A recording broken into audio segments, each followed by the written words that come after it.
ஜெய் ஸ்ரீ மாத்ரே நமக. ஜெய் குருதத், ஜெய் குரு பரசுராம். நமஸ்காரம். நான் கரூர்லேருந்து வல்சலா பணிக்கர், பிரசன்ன ஜோதிடர். இன்றைக்கி நம்ம 2025ஆம் ஆண்டு புத்தாண்டு பலன்கள் கன்னி ராசிக்கு எப்படி இருக்குன்னு பார்க்க போகிறோம். இப்போ நான் சொல்லக்கூடியது வந்து பொது பலன்கள் தான்.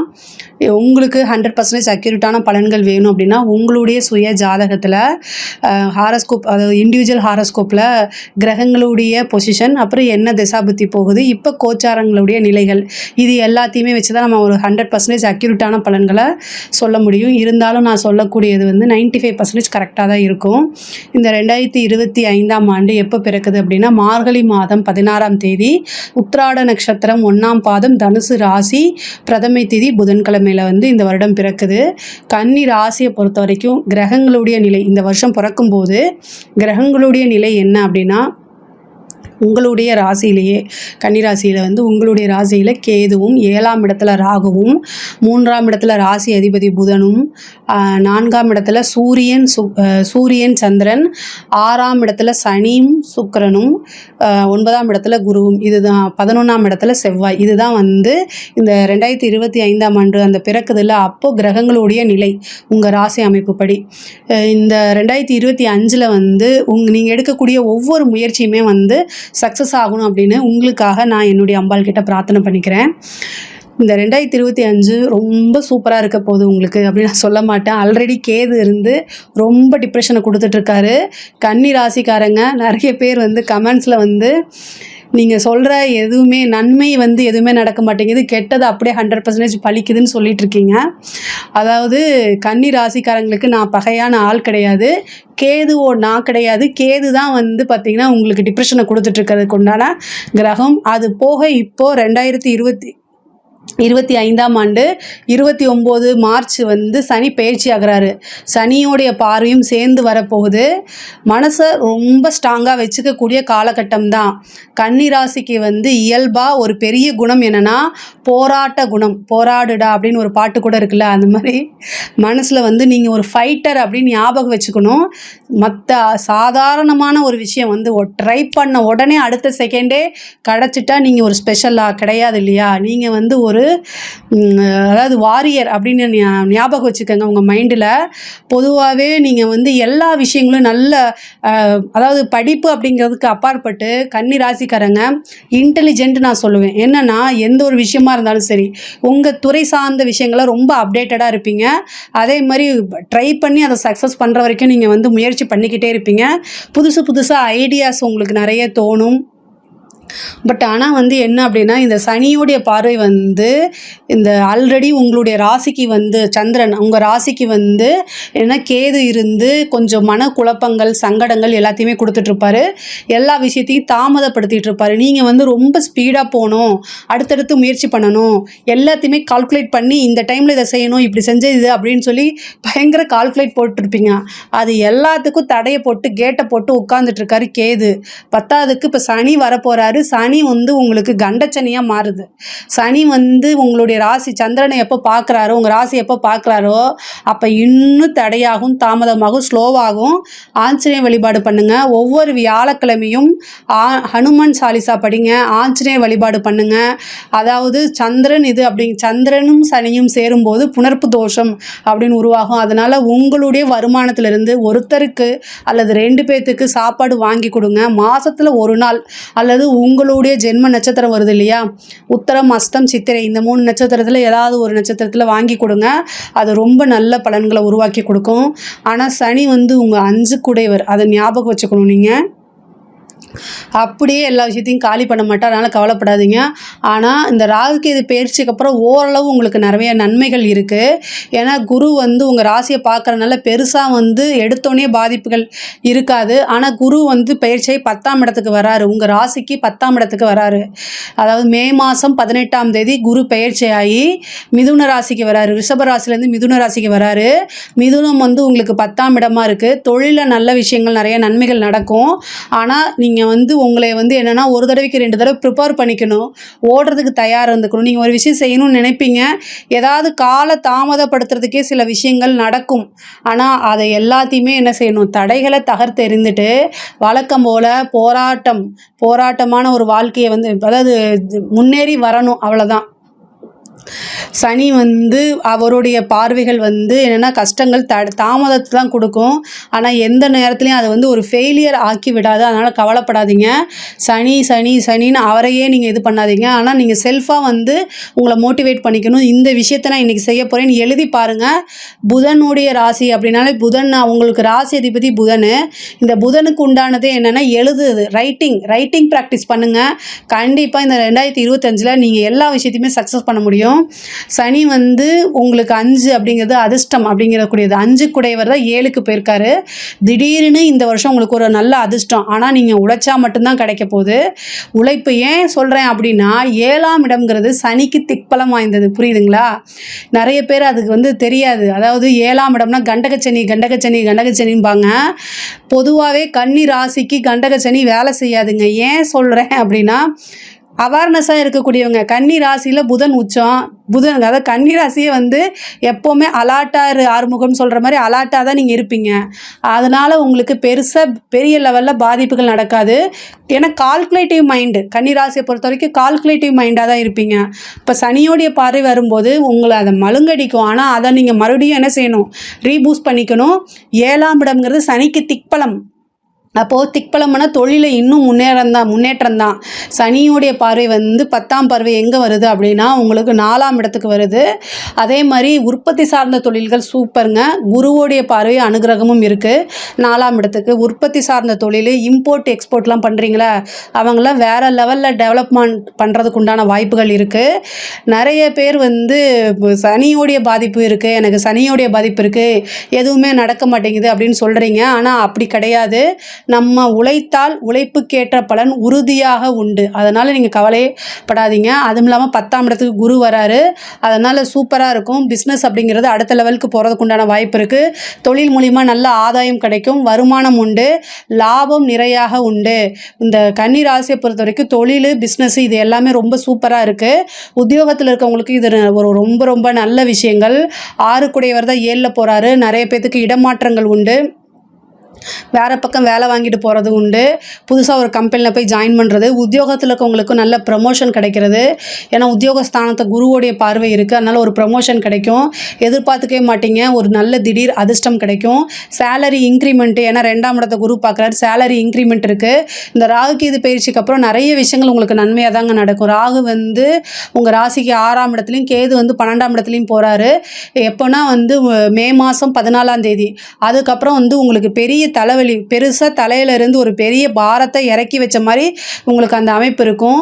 வீட்டில் இருந்த குழப்பங்களும் சரி, வெளியில் இருந்த குழப்பங்களுக்கும் சரி ஒரு முடிவு அப்படிங்கிறது மே மாதம் 17ஆம் தேதி.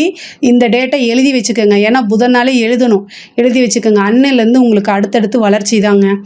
பொதுவாக நீங்கள் எவ்வளோக்கு எவ்வளோ முயற்சி போடுறீங்களோ, எவ்வளோக்கு எவ்வளோ உழைக்கிறீங்களோ அந்த அளவுக்கு கை மேலே உறுதியாக பலன்கள் உண்டு.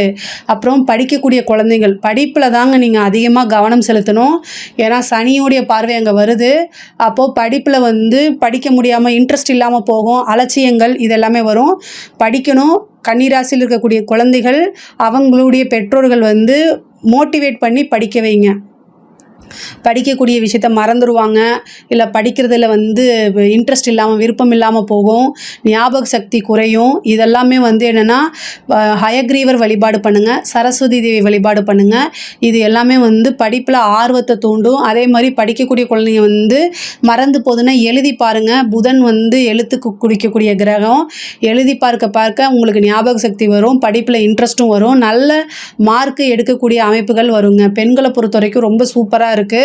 இந்த கன்னிராசியில் இருக்கக்கூடிய பெண்கள் வந்து சாதிக்கணும் அப்படி நீங்கள் நினச்சிங்க அப்படின்னா 2025 அந்த 14ஆம் தேதி மே மாதம் உங்களுக்கு அது ஸ்டார்ட் ஆகுது. அந்த டைம்லேருந்து நீங்கள் பிக்கப் பண்ணிக்கோங்க. எல்லா கேட்டும் உங்களுக்கு இவ்வளோ நாளாக எதெல்லாம் லாக் ஆகிருந்துச்சோ, தடையாக இருந்துச்சோ அது எல்லாமே இப்போ ஓப்பன் ஆகுது. ரொம்ப சூப்பரானது. முயற்சி பண்ணுங்கள். உங்களோட முயற்சியை கைவிட்டுறாதீங்க. அடுத்தடுத்த லெவல் சக்ஸஸ் கொண்டு போக முடியும். கணவன் மனைவியிடையே வந்து இருந்த பிரச்சனைகள்லாம் சால்வ் ஆகும். இவ்வளோ நாளாக டிப்ரெஷனில் இருந்திருப்பீங்க. பிரச்சனையாகி பிரிஞ்சவங்களாம் ஒன்று சேர்றதுக்கு உண்டான வாய்ப்பு இருக்குது. கணவன் மனைவியில் இருந்த பிரச்சனைகள்லாம் நீங்கி ஒற்றுமையை அதிகரிக்கும், அந்யோன்யம் அதிகரிக்கும். ஒரு சிலருக்கு வந்து திருமண பிராப்தம் திடீர்னு அமையறதுக்கு உண்டான வாய்ப்பு இருக்குது. திருமண பிராப்தம் அப்படிங்கிறது 100% இருக்குது. சனி 7ஆம் இடத்துக்கு போகிறாரு, அங்கே திக்பலம் அடைகிறாரு. அதனால் திருமணம் நடக்கும். 5 குடைவரை 7ஆம் இடத்துக்கு போகிறனால காதல் திருமணம் நடக்கிறதுக்கு உண்டான வாய்ப்பு. அதே மாதிரி ஒரு சிலருக்கு காதலில் இருந்த பிரச்சனைகள்லாம் சால்வ் ஆகும். லவ் பிரேக்கப் ஆயிருந்தவங்கலாம் வந்து அந்த பிரேக்கப்லேருந்து வெளியில் வந்து மறுபடியும் அதே ரிலேஷன்ஷிப்பை தொடங்கிறதுக்கு வாய்ப்பு இருக்குது. நான் ஏன் புதுசாக வரமாட்டாங்க அதே ரிலேஷன்ஷிப் அப்படின்னா சனி பழசு. அதனால் பழைய காதலர்கள் வந்து ஒன்று சேர்றதுக்கு உண்டான வாய்ப்புகள் இருக்குது. நீங்கள் விட்டு கொடுத்து போனீங்க அப்படின்னா மீண்டும் பிரிந்தவர்கள் வந்து இணையறதுக்கு உண்டான வாய்ப்புகள் இருக்குது. கன்னி ராசியை பொறுத்த வரைக்கும் எப்போவுமே பிஸ்னஸ் மோட்டிவாக தான் இருப்பீங்க. பொதுவாகவே நீங்கள் உழைக்கக்கூடிய அத்தனை விஷயமும் யாருக்காகனா உங்கள் குடும்ப நபர் சார்ந்தவங்களுக்கு தான் அது போய் சேரப்போகுது. ஸோ அதையும் நீங்கள் மைண்டில் வச்சுக்கிட்டு பண்ணணும். சனியோடைய பார்வை சம்டைம் வந்து இரிட்டேஷனை கொடுத்துரும். அது வந்து உங்களோட வாக்கில் வந்துடும். அதனால் பேசக்கூடிய வார்த்தைகளை ரொம்ப கவனமாக இருங்க. அரசியல்வாதிகளுக்கு இது ஒரு சூப்பர். சனியோடைய ஆதரவு வந்து இருக்க 7ஆம் இடத்துக்கு இருக்கனால சனிங்கிறத பொதுமக்கள் லாட் ஆஃப் பீப்புள்ஸை குறிக்கக்கூடியது. ஸோ அதனால் பொதுமக்களுடைய ஆதரவு பெரும் ஆதரவுகள் கிடைக்கும். அது அழியா புகழை கொண்டு போய் சேர்க்கும். அதே மாதிரி நீங்கள் செய்யக்கூடிய விஷயங்களை கொஞ்சமாவது நேர்மைகள் இருக்கணும். நியாயம் தர்மத்துக்கு உட்பட்டு இருக்கக்கூடிய அரசியல்வாதிகளுக்கு, கன்னிராசியில் இருக்கவங்களுக்கு உயர்வான விஷயங்கள் தான். உங்களோட லட்சியங்கள் எல்லாமே நிறைவேறும். பெரிய போஸ்டிங் கிடைக்கும். தேர்தலில் நின்னா ஜெயிக்கக்கூடிய வாய்ப்பு 100% இருக்குது. சனி எப்போல்லாம் உங்கள் ராசியை பார்க்குதோ அப்போல்லாம் மக்களுடைய சப்போர்ட் கிடைக்குங்க. அப்போது மக்கள் தொடர்பு சம்மந்தப்பட்ட எல்லா ஃபீல்டில் இருக்கவங்களுக்குமே பெரிய லெவலில் சக்ஸஸ்ஸு. அரசாங்கத்துறையில் இருக்கிறவங்க, நீங்கள் ஒரு அரசாங்க அதிகாரியாக இருந்தால் நேர்மை தவறக்கூடாது. சனியோடைய பார்வை வந்து இருக்கனால நேர்மை தவறினீங்கன்னா அதுக்குண்டான பனிஷ்மெண்ட் டக்குன்னு கொடுத்துருவாரு. ரொம்ப ரொம்ப ஜாக்கிரதையாக இருக்கணும். நீங்கள் உங்களோட ஒர்க்கில் 100% கரெக்டாக இருக்கணும். உயர் அதிகாரிகளுக்கு நீங்கள் பயப்படவே தேவையில்லை. அழுத்தங்கள் வந்தாலும் அதை சமாளிக்க முடியும். நீங்கள் கவலைப்படாதீங்க. நீங்கள் ரிட்டன் ஆர்டர் இல்லாமல் எந்த ஒரு விஷயத்தை செஞ்சாலும் அதில் கண்டிப்பாக பாதிப்பு ஏற்படும். வாய்வழி தகவல்களை எதுவுமே மதிக்காதீங்க. ரிட்டன் ஆர்டர் இருந்தால் மட்டும்தான் செய்யுங்க. இல்லை அப்படின்னா சனியோடைய பார்வை இருக்கனால என்னென்னா நாளைக்கு அது ஒரு பிரச்சனையை மாட்டி விட்ருவாங்க. நீங்கள் தான் கஷ்டப்படணும். இந்த கண்டச்சனி முடிஞ்சோன்னா அஷ்டமத்து சனி, அது வரைக்கும் உங்களை வந்து பனிஷ்மெண்ட்லேருந்து தப்பிக்க வைக்கவே முடியாது. ஸோ அதனால் எல்லா விஷயத்துலையும் 100% நீங்கள் என்ன செய்யணும், அலர்ட்டாக இருந்துக்கோங்க, அவேர்னஸாக இருந்துக்கோங்க. அதுதான் உங்களுக்கு ரொம்ப நல்லது. வீடு கட்டக்கூடிய யோகம் நிறைய பேத்துக்கு இருக்குது. கன்னி ராசி பொறுத்த வரைக்கும் இந்த 2025 சொந்த வீடு யாருக்கெல்லாம் கனவாக இருக்கோ அது எல்லாமே நனவாக முடியும். ஒரு இடத்த வாங்குறது, ஒரு ஏற்கனவே கட்டின வீடு, பழைய வீட்டை வாங்குறதுக்கு உண்டானது, அதே மாதிரி கடன் போட்டு லோன் போட்டு வந்து வீடு வாங்குறது, இடம் வாங்குறது, இதெல்லாம் இருக்கும். வண்டி வாகனங்கள் வாங்கக்கூடியது, இப்போ பிஸ்னஸ்க்காக இடம் வாங்குறது, பிஸ்னஸ்க்காக வாகனங்கள் வாங்குறது, அந்த மாதிரி அமைப்புகள் இருக்குது. பெண்களாக இருந்தால் புதுசாக வண்டி வாகனங்கள் வாங்குறதுக்கு உண்டானது, ஆடை ஆபரண சேர்க்கையெல்லாம் நடக்கும். அதே மாதிரி புத்திர பாக்கியம் ஒரு சிலர் கிடைக்கும். 5ஆம் இடத்தை வந்து பார்த்திங்கன்னா இப்போ குரு பார்த்துட்ருக்காரு. ஆனால் மே மாதத்துக்கு மேலே குருவோடைய பயிற்சி இருக்காது. ஆனாலும் 5 குடையவர் 7ல் இருக்காரு. அது குருவோடைய வீட்டுக்கே போயிருக்காரு. அதனால் ஒரு சிலருக்கு புத்திர பாக்கியம் அப்படிங்கிறது உறுதியாக உண்டு. இந்த ராகு கேதுக்கள் வந்து பார்த்திங்கன்னா இவ்வளோ நாளாக உங்களுக்கு நிறைய டிஸ்டர்பன்ஸை கொடுத்துட்டு இருந்திருக்கும். ஆனால் 6ஆம் இடம்ங்கிறது வந்து ராகு வரதுனால உங்களுக்கு கோர்ட்டு கேஸ் வழக்கில் வந்து சாதகமாக ஃபேவராக மாறுறதுக்கு உண்டான வாய்ப்புகள் இருக்குது. அதே நேரத்தில் ஹெல்த்தில் ஏதாவது பிரச்சனை அப்படின்னா இந்த டைமில் போய் ட்ரீட்மெண்ட் எடுங்க. கேது 12ஆம் இடத்தினால ஏதாவது ஒரு விரயம் பண்ணணும். உங்களுக்கு ஹெல்த்தில் ஏதாவது ப்ராப்ளம் இருக்குன்னா இந்த ராகு கேது பயிற்சிக்கு அப்புறம் போய் நீங்கள் ட்ரீட்மெண்ட் எடுத்தீங்கன்னா அது உங்களுக்கு சக்ஸஸ்ஃபுல்லாக இருக்கும். ராகு கேது எதுக்கு உறுதுணையாக இருக்கோ இல்லையோ ட்ரீட்மெண்ட்டுக்கு 100% சக்ஸஸை பண்ணக்கூடிய விஷயங்களை கொடுத்துரும். அதனால் எவ்வளோ பெரிய பிரச்சனையாக இருந்தாலும் சரிங்க, இந்த டைமில் போய் நீங்கள் ட்ரீட்மெண்ட் எடுத்திங்கன்னா நல்ல ட்ரீட்மெண்ட்டு குறைஞ்ச செலவில் உங்களுக்கு கிடைக்கும். அதை நீங்கள் எடுத்துக்கோங்க. லோனு, வீடு கட்டுறதுக்கு ஒரு லோன் கிடைக்கும். 6ஆம் இடம் கடன்கிறதுனால கடன் வாங்குறது வந்து ஈஸியாக கிடைக்கும். ஆனால் உங்களுடைய வருமானத்தில் 30% மட்டும் நீங்கள் லோனாக போடுங்க. இல்லைன்னா அதை மாட்டிக்குவீங்க. ஏன்னா அதுக்கு அடுத்த காலம் அஷ்டமத்து சனி வரப்போகுது. அதனால் இப்போ இருந்தே நீங்கள் அதுக்கு ப்ரிப்பேர் ஆகிக்கங்க. உங்களுக்கு வருமானத்துக்கு மீறி நீங்கள் கடன் வாங்குறீங்க அப்படின்னா அது தேவையில்லாத சிக்கல்களை கொண்டு போய் வச்சிரும். அதனால் ரொம்ப ரொம்ப ஜாக்கிரதையாக இருக்கணும். பொதுவாகவே கன்னிராசிக்கு ஓவராலாக வந்து இந்த வருஷம் ரொம்ப நல்லா இருக்குது. ஆனால் என்னென்னா நீங்கள் அலர்ட்டாக இருக்கணும், அவேர்னஸாக இருந்துக்கிட்டாலே பெட்டருங்க. கலைத்துறை சார்ந்த வரைக்கும் வந்து பெரிய ஆதரவுகள் கிடைக்கும். ரொம்ப சூப்பராக இருக்குது.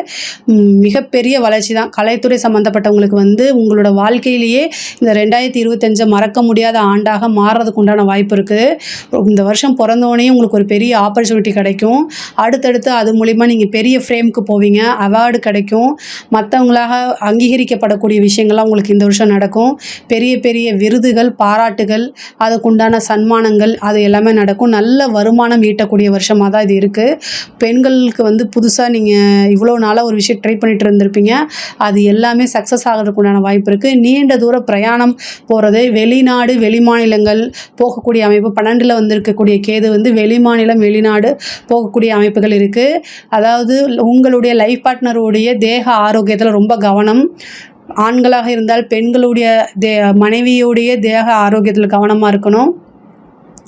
பெண்களாக இருந்தால் கணவனுடைய தேக ஆரோக்கியத்தில் கவனமாக இருக்கணும். சனி வந்திருக்கு, அதனால் வந்து ரொம்ப ரொம்ப கவனமாக இருக்கணும். முக்கியமாக பெண்கள் அப்படின்னா ஆண்களுடைய அதாவது தன்னுடைய கணவருடைய தேக ஆரோக்கியம் அலட்சியப்படுத்தாமல் உடனடியாக நீங்கள் ஏன்னா வந்து சனியுடைய பார்வை வந்து 9ஆம் இடத்துக்கு இருக்குது, 4ஆம் இடத்துக்கு இருக்குது. வண்டி வாகனங்களில் முக்கியமாக போகும்போது ரொம்ப கவனமாக இருங்க. உடல் ரீதியான பிரச்சனைகளோ அல்லது பெரிய மருத்துவ செலவுகளோ இருக்கிறதுக்கு வாய்ப்பு இருக்குது. அதே மாதிரி தாயாருடைய உடல்நிலையில் ரொம்ப கவனம் தேவைங்க. தாயாருக்கு வந்து மருத்துவ செலவு அல்லது மருத்துவ விரயங்கள் ஆகிறதுக்கு உண்டான வாய்ப்பு இருக்குது. தாய்வழி சொத்துக்களில் இருந்த பிரச்சனைகள்லாம் நீங்கி உங்களுக்கு அதுக்கு உண்டான ஷேர்ஸ்லாம் வரதுக்கு உண்டான வாய்ப்புகள் இருக்குது. அது மூலிமா நீங்கள் ஏதாவது புதுசாக வீடு வாங்குறது அல்லது தொழிலில் இன்வெஸ்ட் பண்ணுறது இந்த மாதிரி விஷயங்கள்லாம் நடக்குது. கன்னி ராசியை பொறுத்த வரைக்கும் 2025ஆம் ஆண்டு வந்து ரொம்ப ரொம்ப நல்லா தான் இருக்குது. அதாவது பணம், காசு, எக்கனாமிக்கல் ரீதியாக நல்ல வளர்ச்சியையும், ரிலேஷன்ஷிப்பில் வந்து சின்ன சின்ன விஷயங்கள் சங்கடங்களும் இருக்குது. பட் ஆனால் சனியுடைய பார்வை எப்போவுமே கஷ்டத்தையே கொடுத்துட்ருக்காது. நீங்கள் உழைப்புக்கேற்ற பலன் உறுதியாக உண்டு. இதில் ஏதாவது உங்களுக்கு சந்தேகம் இருக்குது அப்படின்னா கமெண்ட்ஸில் சொல்லுங்கள், நான் கண்டிப்பாக ஆன்சர் பண்ணுறேன். நம்மளுடைய சேனலை லைக் பண்ணுங்கள், ஷேர் பண்ணுங்கள், சப்ஸ்கிரைப் பண்ணுங்கள். நன்றி, வணக்கம்.